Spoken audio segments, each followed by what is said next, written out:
वर्तमान पाणीपाग खबर को नहीं बड़ खबर। आज राज्य में कालबैशाखीर संभावना। कालबैशाखी थिबा लगी ए सब जिला को सतर्क सूचना जारी करछि।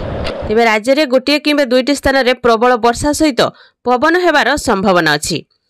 आजिठु राज्य में तापमात्रा कमिबार संभावना। तेबे पाणीपाग विभाग सूचना अनुसार ए सब जिला को प्रबल मात्रा वर्षार संभावना अछि। तेबे आसंतु देखिबा केउ सब जिला को वर्षार संभावना।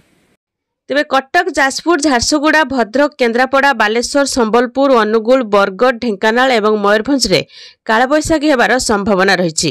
एई सबु जिला को ऑरेंज वार्निंग जारी करछि पाणीपाग विभाग। सेहिपरि बलांगीर, कंधमाल, कलाहांडी, बौद्ध, गजपति, पुरी, खोर्धा, नयागढ़, गंजाम, सोनपुर, नुआपड़ा, कंधमाल, नयागढ़, कोरापुट, रायगड़ा एवं मालकानगिरी जिले में वर्षा हेबो। तेबे प्रबल वर्षा संगकु कुआपथर माड़ हेबार संभावना अछि। आसंता 23 तारिख जाए राज्य में कालबैशाखी वर्षा हेबा नै संभावना अछि। तेबे विभिन्न अंचल में बिजुली घड़घड़ी सह वर्षा हेबा नै आशंका वृद्धि पाइछि। तो एई सबु जिला को कालबैशाखी सहित प्रबल मात्रा रे कुआपथर मध्य होई पारे। आ आपण मानक जिला को वर्षा होछ कि नहीं कमेंट रे जणेबे। वीडियो को केउ जिल्ला रु देखुछंती आ वीडियो गुटे लाइक कर देबे।